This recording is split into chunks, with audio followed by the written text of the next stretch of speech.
I am Timothy, 65 years old, retired construction manager from Portland. My only son, William, and I were always close, or so I thought until that Tuesday morning when I discovered my retirement savings of $247,000 had vanished. The bank confirmed what seemed impossible. William had emptied my account and taken his wife, Amanda, and her mother, Gretchen, on a luxury vacation to the Maldives. What they never expected was my calculated revenge that would teach them the lesson of a lifetime. Before I get into the full story, let me know where you are watching from in the comments below. And if this has happened to you or someone you know, hit that subscribe button to join our community of real-life stories. 15 years ago, I lost my wife, Margaret, to cancer. The battle was long and painful, leaving both William and me emotionally drained. As a construction manager, I had built a decent life for us. Nothing extravagant, but comfortable enough. I saved diligently, lived within my means, and tried to instill those values in William. After Margaret passed, I admittedly overcompensated, perhaps out of guilt that he no longer had his mother.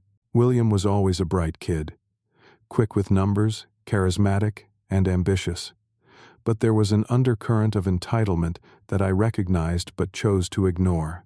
When other parents were teaching their teenagers to work summer jobs, I was buying William his first car, a brand new Ford Mustang.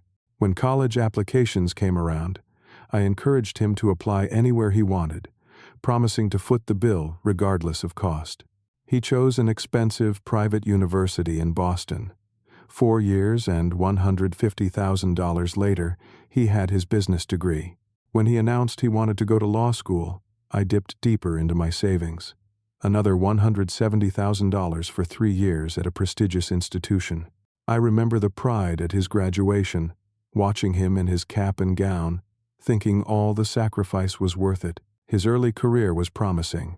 He landed a position at a respectable firm in Portland, allowing him to stay close to home.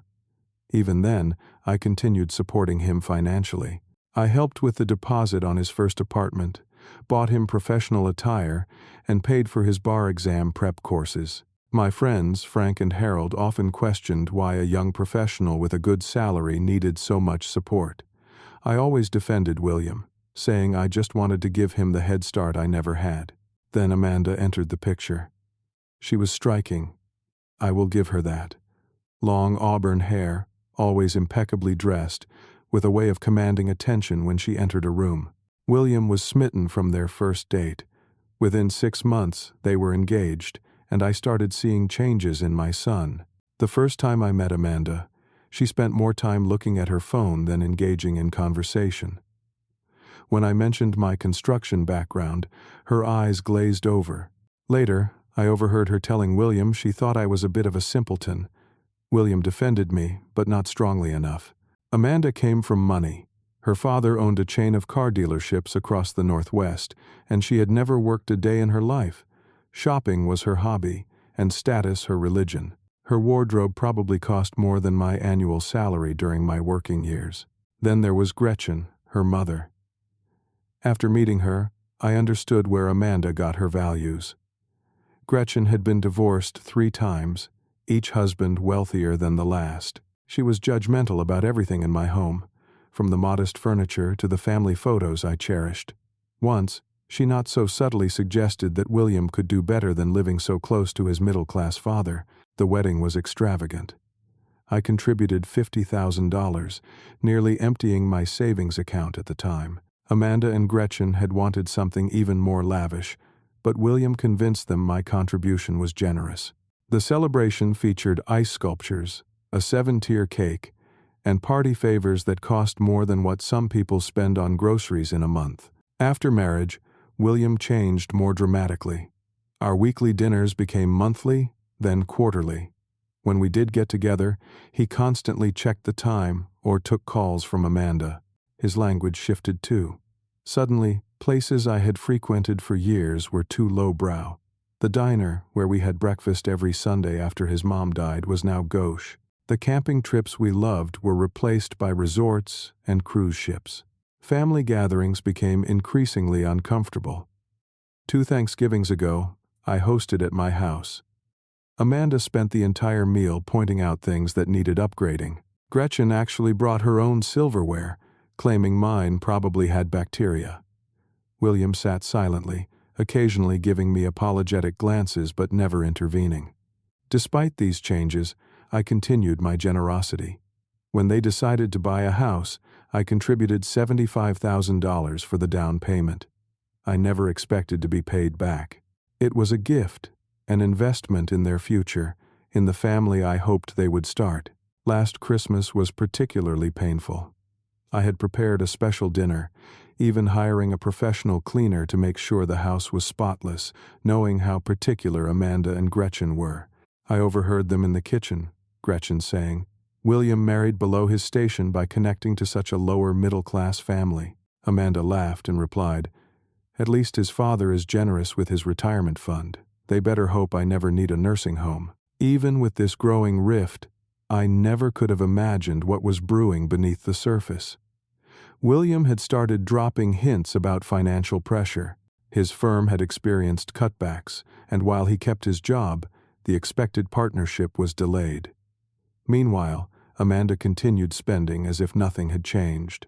From snippets of conversation, I gathered that they were struggling to maintain the lifestyle Amanda and Gretchen deemed appropriate. The house in the exclusive neighborhood, the luxury cars, the lavish vacations, the country club membership. William looked increasingly stressed during our infrequent visits, often taking calls from credit card companies or the mortgage lender. Still, I trusted my son. When he asked about my finances once, claiming concern for my retirement security, I was touched. I even showed him my accounts, explaining how I had managed to save despite all the help I had given him over the years. He seemed particularly interested in my main retirement account, asking about withdrawal penalties and access protocols. Now I understand why. Frank, my oldest friend and neighbor, warned me that William seemed to be under unhealthy influence. I dismissed his concerns as overprotective. William was my only child, my pride and joy. I could never imagine he would betray me, especially after all I had sacrificed for his success and happiness. How wrong I was, how terribly, devastatingly wrong. The morning I discovered the theft started like any other Tuesday. I woke at 6:30, made my coffee, and sat at my kitchen table with my laptop to check my email and accounts.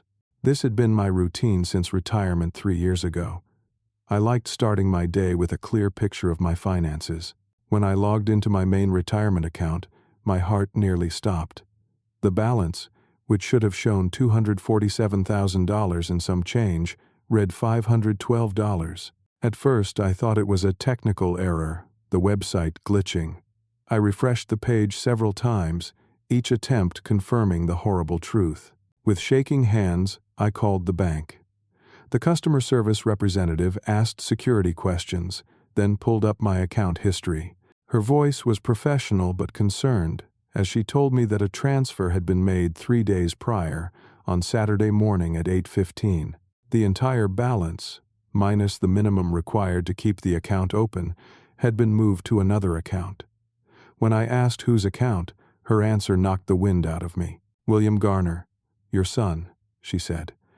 "According to our records, he accessed the account using your credentials and security questions. The transaction was validated through your registered email address." I hung up and immediately tried calling William.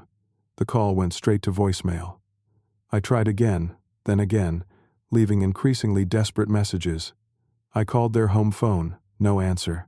I tried Amanda, then in desperation, even Gretchen, nothing. Hands trembling, I opened Facebook on my laptop. The most recent post on William's page, dated the previous evening, was a photo of him, Amanda, and Gretchen on a pristine white beach, cocktails in hand. The caption read, "Finally living the life we deserve. The best part of the Maldives is the exclusivity, worth every penny." I stared at that photo, at their smiling faces, and felt physically ill. Every penny they were enjoying was mine, the result of decades of hard work, careful saving, and sacrifices I had made for William's future. They looked so carefree, so entitled to my life savings. Something broke inside me. I remember sliding from my chair onto the kitchen floor, back against the cabinets, struggling to breathe through sobs. That was how Frank found me an hour later, when he came to drop off a book he had borrowed. Frank took charge immediately, helping me to the sofa and making tea with a shot of whiskey to calm my nerves. As I explained what had happened, his expression hardened from concern to outrage. He asked practical questions that my shocked mind had not yet formed. How did William get access? When was the last time you checked the account? Have you called the police? The question about access brought clarity through my fog of disbelief. Years ago, when I had a minor heart scare, I had added William as an emergency contact on my accounts. I had shown him how to access everything in case something happened to me. It was meant to be a safety measure, a way to take care of things if I was incapacitated. Never in my wildest nightmares did I imagine he would use that access to steal from me. Frank insisted we document everything. We took screenshots of the account showing the transfer, printed the bank statement showing the withdrawal, saved William's social media posts that coincided with the theft. Then Frank suggested we check William's house. I still had a spare key from when I helped them move in. Their house, a 4,000-square-foot colonial in Portland's West Hills, was empty. In William's home office, we found evidence of the premeditation that made the betrayal even more painful. On his desk was a printed itinerary for a 12-day stay at the Maldives resort, booked 3 weeks earlier.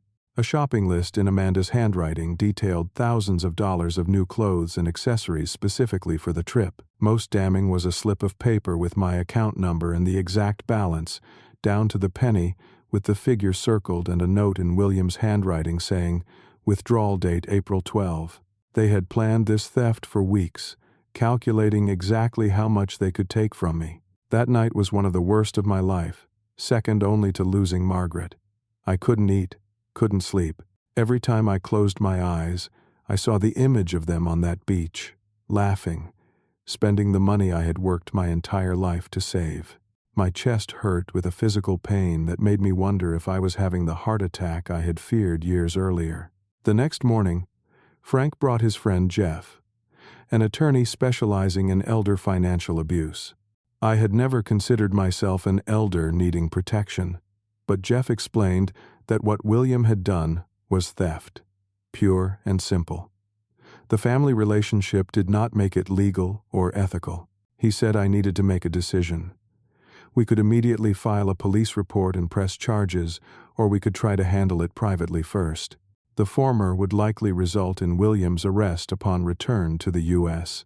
The latter might give us room to recover the funds without the damage of a criminal record that would end William's legal career. Despite everything, I still loved my son. I wanted justice, but I also wanted to understand how he could do this to me.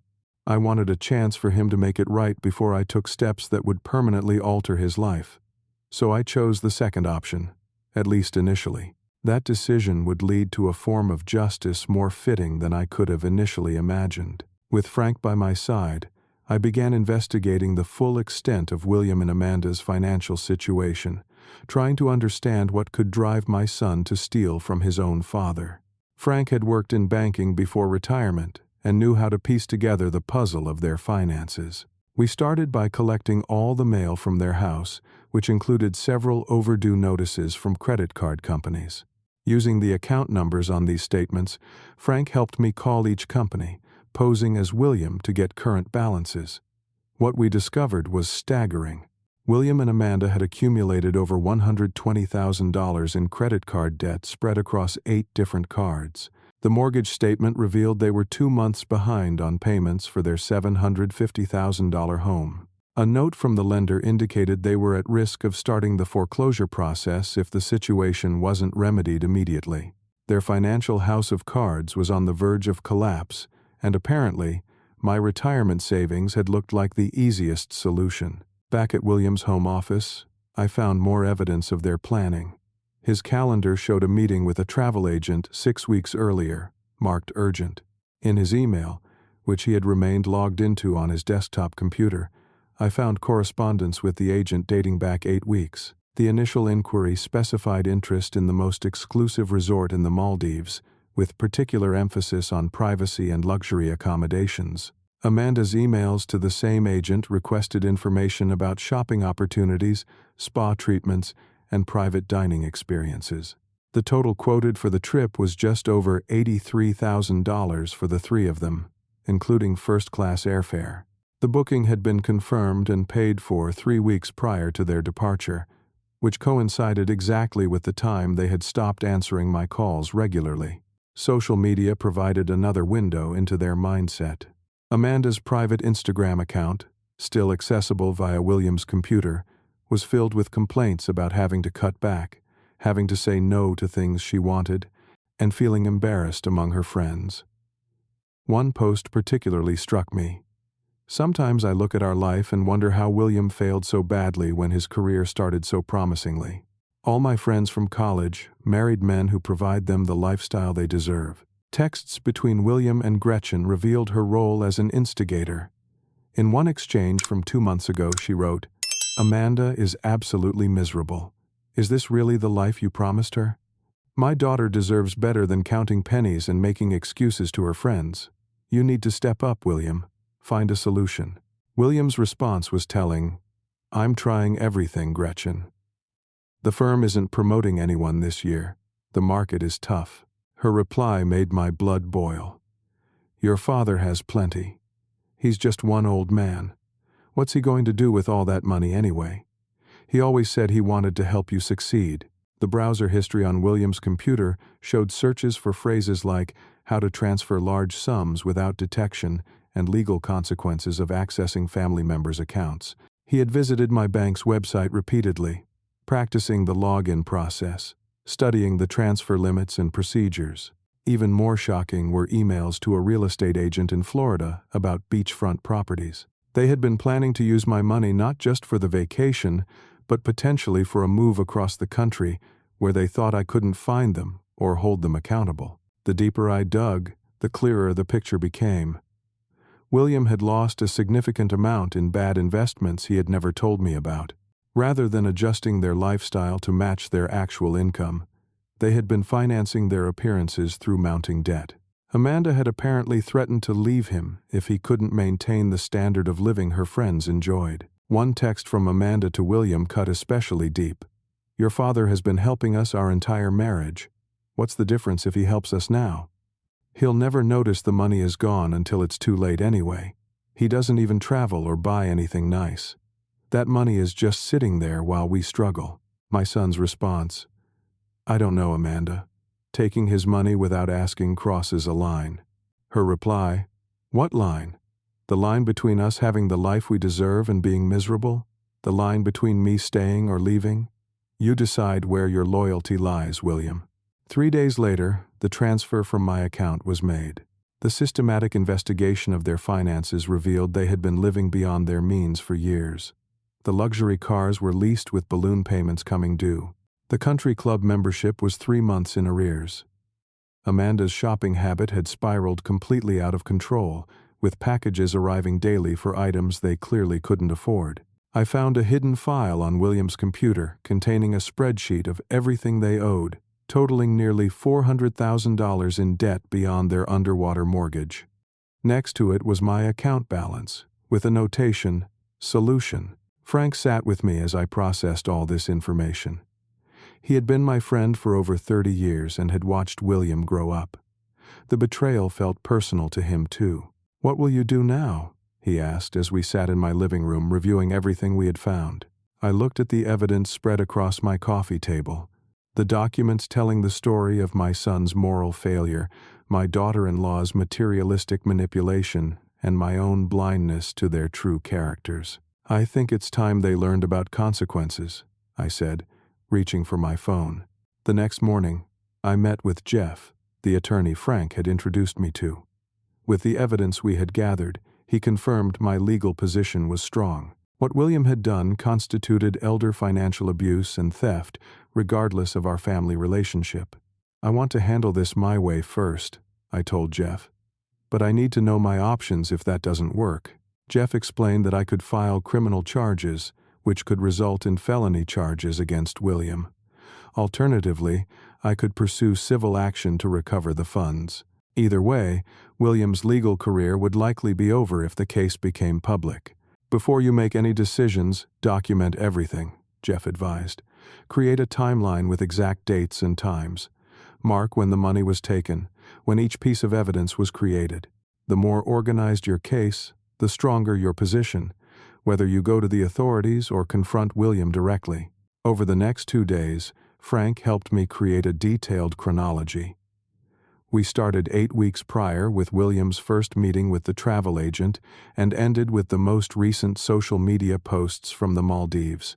Every email, every search, every bank transaction was cataloged and time-stamped. I also visited my bank and met with the manager, a woman named Julia who had handled my accounts for years. I explained the situation, showing her the evidence we had gathered. "This is clearly unauthorized access," Julia said after reviewing everything. "Even though you gave him emergency credentials years ago, this was not an emergency, and you did not give permission for this specific transaction. We can mark it as fraudulent." "Do that," I said. "But don't take action yet. I have a plan." Julia looked concerned. "Mr. Garner, I should warn you that if you wait too long, it might affect your ability to recover the funds." "I understand the risk," I replied, "but I need to handle this my way. Can you prepare everything but wait for my signal?" She agreed, and I left with the fraud paperwork completed but unfiled. Back home, Frank and I developed a comprehensive strategy.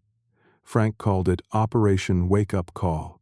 The plan had multiple phases designed to give William and his family a taste of their own medicine while maximizing my chances of recovering my money. First, I called all the credit card companies listed in the statements we had found at their house. For each one, I reported the cards as potentially compromised, explaining that the cardholders were out of the country and unusual activity had been detected. This would trigger security freezes without immediately canceling the cards. Next, I contacted the resort in the Maldives. I identified myself as William's father and expressed concern about fraudulent charges on the account. I suggested they might want to verify the payment method, as there had been some financial irregularities. I was careful not to make false claims, just to plant seeds of doubt.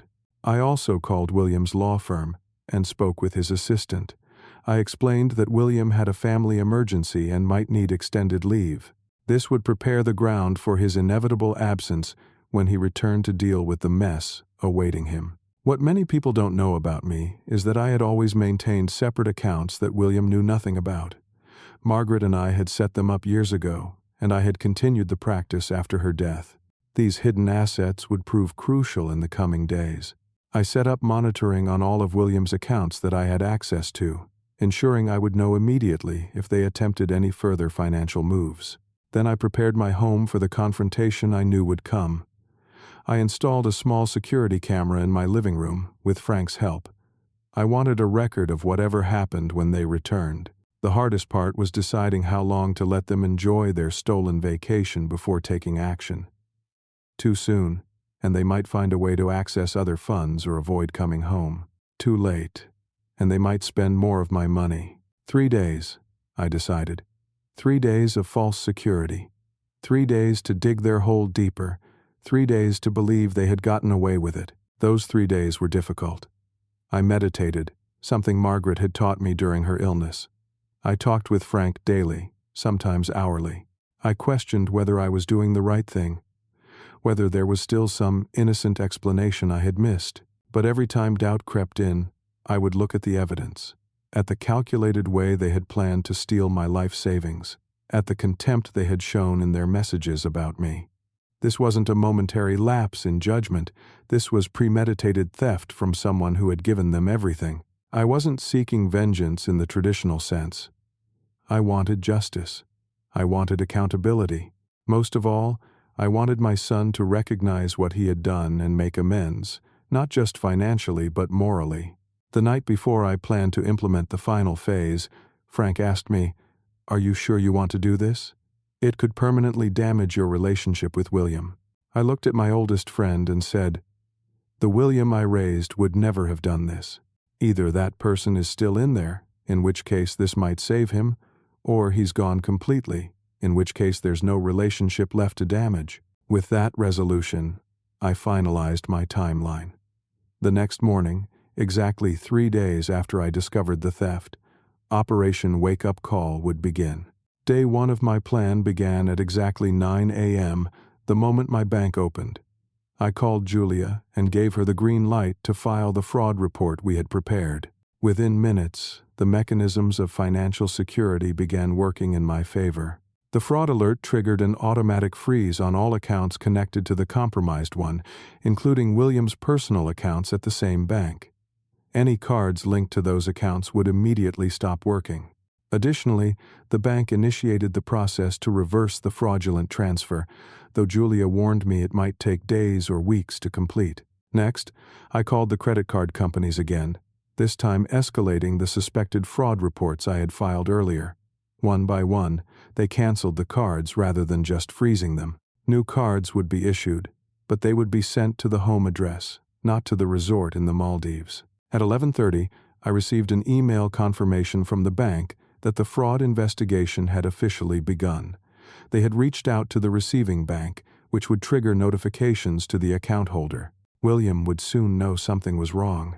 Throughout the day, I monitored Amanda's Instagram account. The posts continued, blissfully unaware of what was happening. Lunch at the exclusive underwater restaurant, spa treatments with ocean views, shopping for local artwork. Each post was more extravagant than the last, showcasing how they were burning through my money. One post particularly stood out. Amanda, draped in a new flowing designer cover-up that still had the price tag visible in the corner of the photo, $2,300, wrote, "Living our best life with no regrets. Some people save for someday, but we know someday is today." The irony was painful. Their someday was about to come to an abrupt end. Day 2 began with the first sign that my plan was working. At 6:15 a.m., my phone showed a missed call from William. No message, just a call that had come in at 3 a.m. my time, around 3 p.m. in the Maldives. By 8 a.m., there were 3 more missed calls and a text message. "Dad, are you there? Need to talk urgently." I did not respond. At 10:12 a.m., the resort in the Maldives called me. The manager explained that there seemed to be an issue with the guests' payment method. All their credit cards were being declined, and they were having trouble authorizing additional charges. Since I was listed as an emergency contact, would I be able to provide an alternative payment method? "I apologize, but I cannot help with that," I said calmly.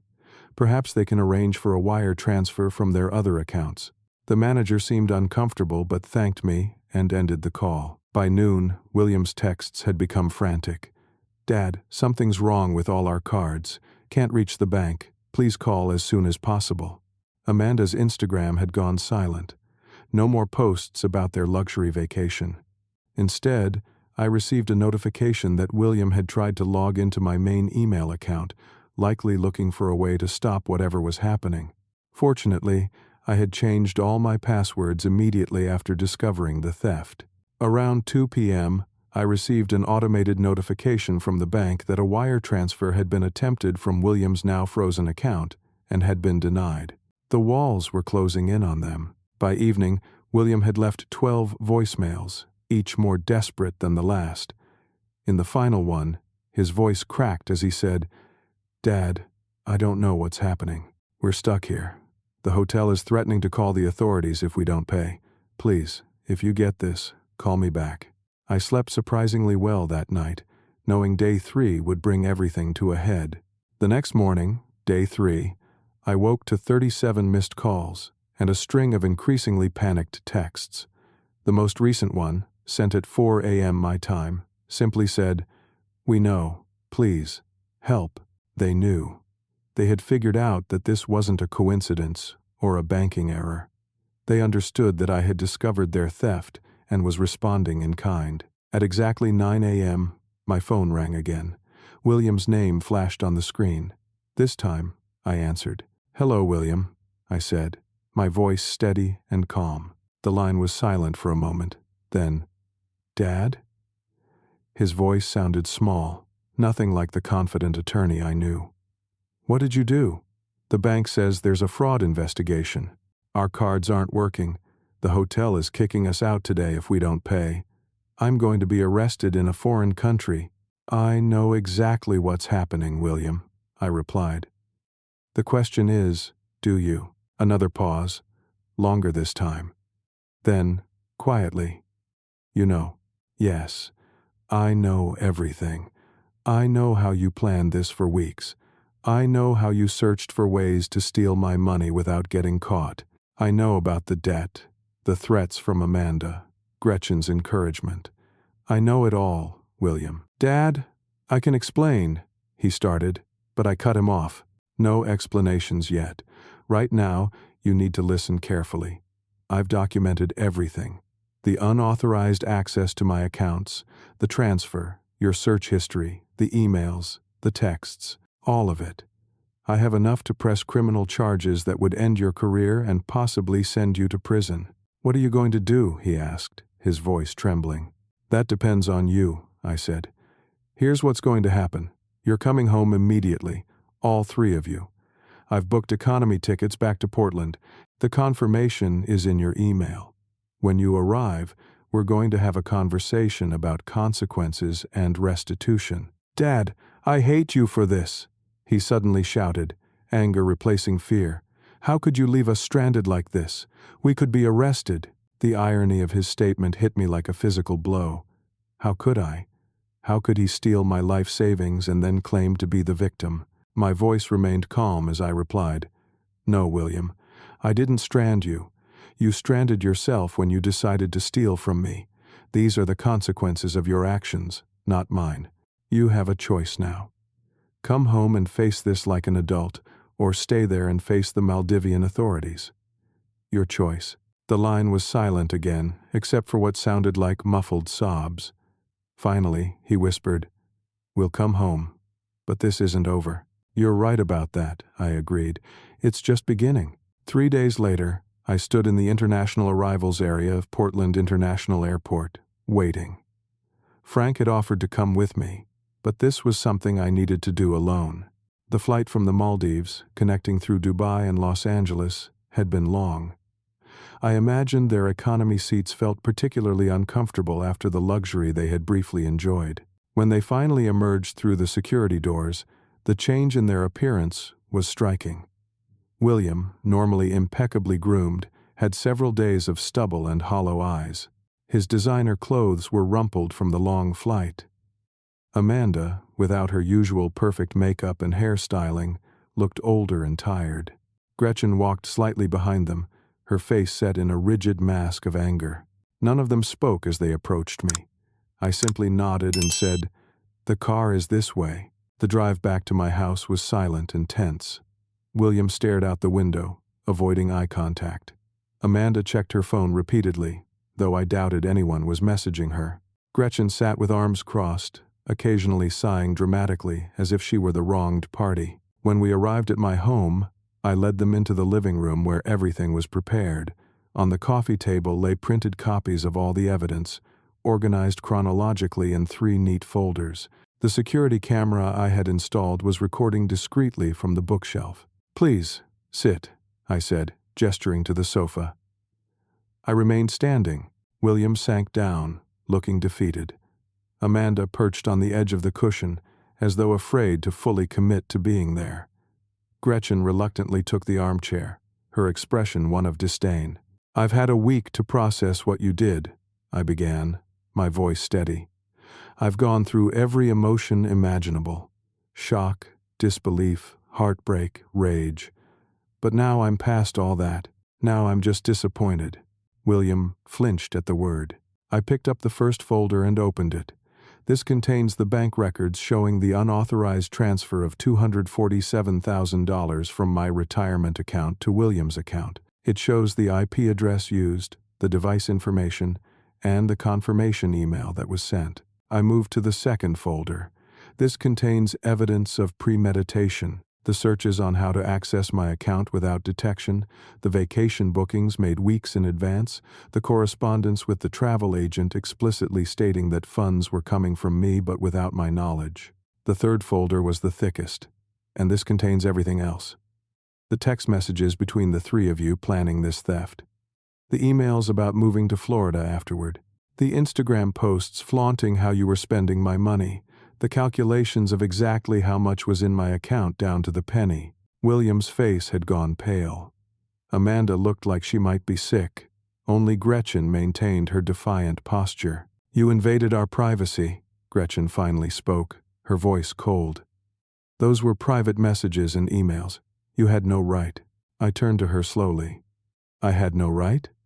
Your daughter and my son stole my life savings, money I worked for decades to accumulate, and you're concerned about privacy? I had every legal right to investigate a crime committed against me. I turned back to William. I've consulted with an attorney. I have enough evidence here to file criminal charges for elder financial abuse, fraud, and theft. The penalties would include prison time, not to mention the end of your legal career. William finally looked up, his eyes red. What do you want, Dad? I want my money back, every penny of it, I said simply, and I want accountability. Amanda spoke for the first time, her voice wheedling. We can't pay it back. We don't have it. We spent some of it, and the rest is frozen in the accounts you had locked. That's not my problem, I replied coolly. That's yours to figure out. You took money that wasn't yours to spend. Now you need to replace it. You can't get blood from a stone, Gretchen interjected. If they don't have it, they don't have it. Perhaps if you hadn't been so vindictive, freezing their accounts and humiliating them, more of your precious money would be left. I had prepared for this reaction. My response was measured. The alternative was allowing you to spend all of it and potentially flee to Florida as you planned. According to these emails, I held up a printed copy. You intended to use my money to buy a beachfront property and, quote, start fresh where Timothy can't find us. Gretchen's face flushed, but she didn't deny it. William stood suddenly. This is ridiculous. You've made your point, Dad. You caught us. You humiliated us. You left us stranded in a foreign country. What more do you want? To send your own son to prison? I met his gaze steadily. I want you to take responsibility, William. I want you to acknowledge what you did without excuses or blame shifting. I want a payment plan, in writing, notarized, for how you're going to return every dollar you stole. And I want you to get help. Help? He scoffed. What kind of help? Counseling, I said. Whatever drove you to betray your own father like this is something broken inside you that needs fixing. Whether it's greed, entitlement, or weakness in the face of pressure from Amanda and Gretchen. I paused as both women glared at me. You need to address it. Amanda stood abruptly. This is absurd. I'm not sitting here being insulted. William, we're leaving. She grabbed her purse and started toward the door. Gretchen followed immediately. William hesitated, torn between following his wife and continuing the conversation with me. I should mention, I added calmly, that this entire conversation is being recorded. If you leave now, my next call will be to the police to file formal charges. That stopped them. Amanda turned slowly, her face a mask of fury. You're recording us? Without our consent? That's illegal. I smiled slightly. Oregon is a one-party consent state. As long as one person in the conversation consents to the recording, it's perfectly legal. I consent.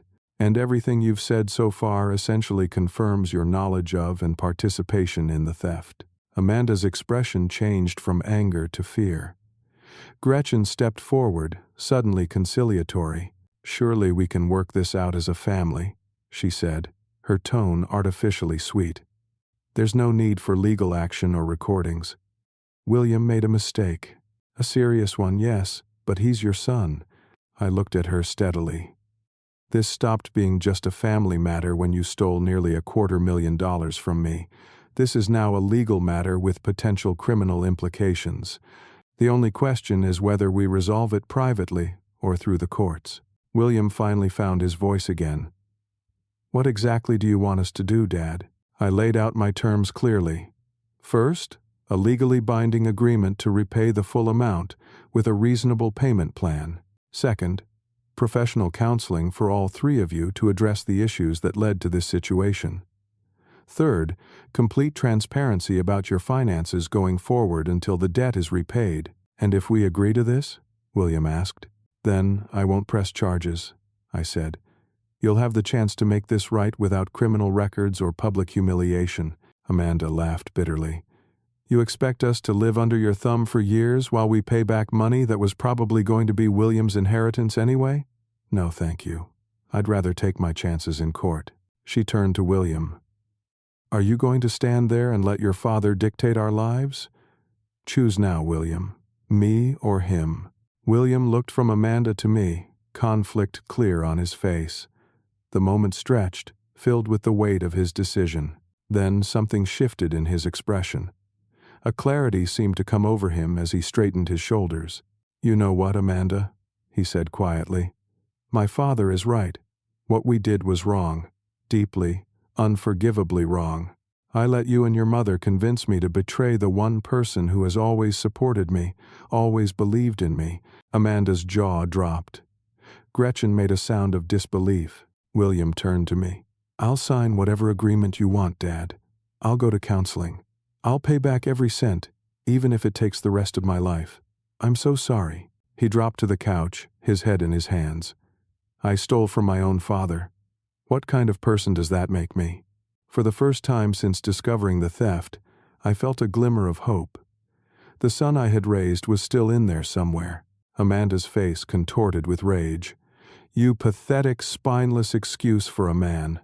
I should have known you'd crawl back to Daddy." She grabbed her bag and turned to Gretchen. "Come on, Mother. We're leaving this family of losers." Gretchen followed, pausing only to shoot a venomous glare in my direction.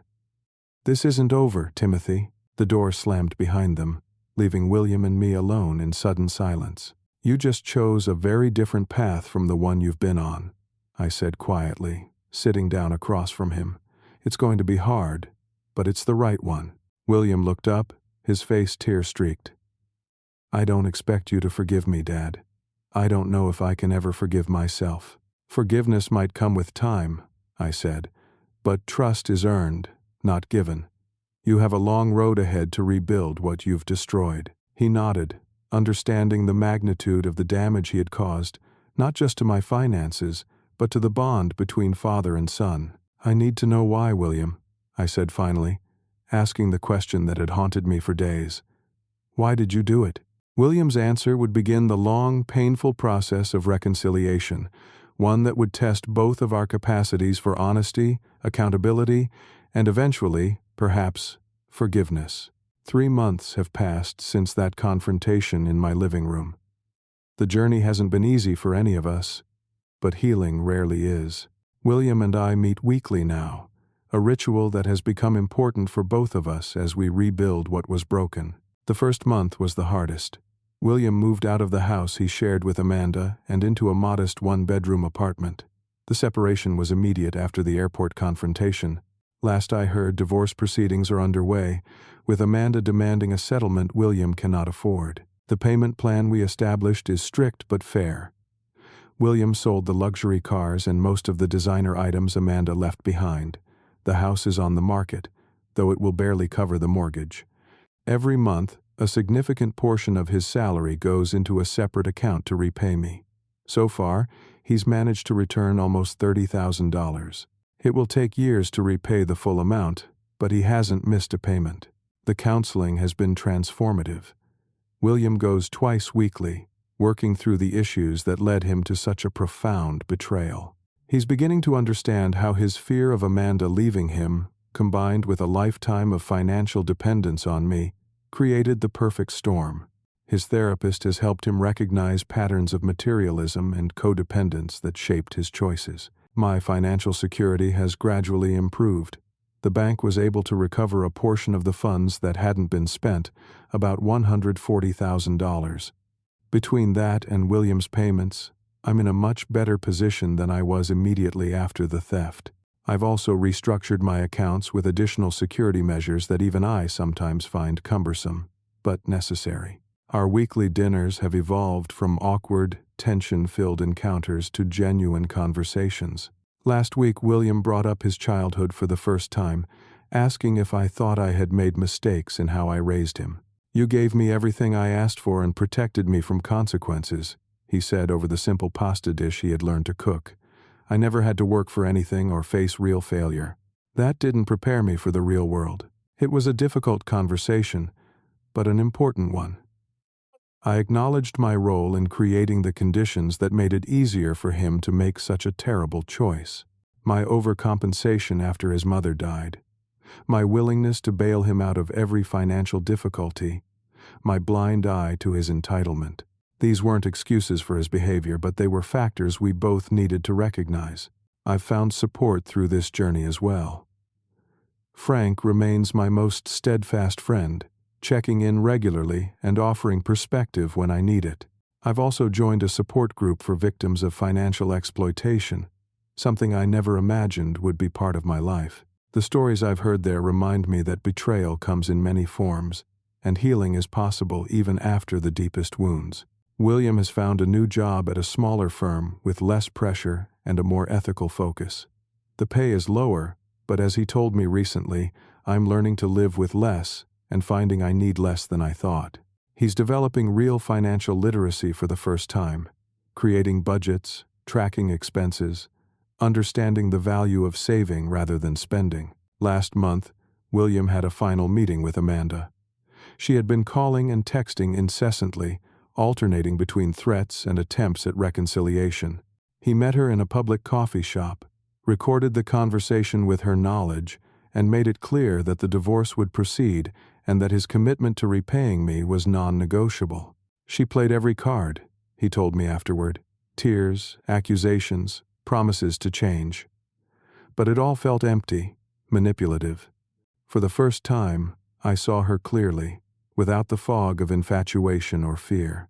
It was a crucial moment in his recovery, a test he passed by maintaining boundaries with someone who had contributed to his moral failure. Gretchen has attempted to insert herself into the situation several times, even showing up at my house unannounced to make vague threats about legal action for emotional distress. Each time, I simply remind her that I have recorded evidence of her role in planning the theft, and she eventually leaves. As for me, I've learned painful but valuable lessons through this ordeal. I've learned that love without accountability isn't really love at all. That sometimes the kindest thing you can do for someone is to let them face the consequences of their actions. That trust, once broken, is a fragile thing that requires time and consistent effort to rebuild. Most importantly, I've learned that forgiveness doesn't mean forgetting or immediately restoring trust. It means releasing the corrosive anger while still holding firm boundaries. It means giving someone the chance to earn back what they've lost through consistent, meaningful action. William asked me recently if I'll ever fully trust him again. I told him the truth. I don't know. Trust isn't something you can demand or rush. It's built day by day, choice by choice, over time. All we can do is keep moving forward, keep having honest conversations, keep doing the work. Sometimes when we're sitting across from each other at my kitchen table, I catch glimpses of the son I raised, the boy who wanted to make me proud, the young man with integrity and potential. Those moments give me hope that from this painful experience, something valuable might emerge. A more authentic relationship, a son who understands the true meaning of accountability, a father who can love without enabling. The road ahead is long, but for the first time since this ordeal began, I believe we're both traveling in the right direction. And perhaps that's the most important lesson of all. Sometimes we need to lose what we thought was important to discover what truly matters. Have you ever had to make a difficult choice between enabling someone you love and holding them accountable? What would you have done in my situation? I'd love to hear your thoughts in the comments below. And if this story resonated with you, please hit that like button, subscribe to hear more real-life experiences, and share with someone who might need to hear that it's never too late to rebuild what's been broken. Thank you for listening, and remember, the hardest lessons often teach us the most about ourselves and those we love.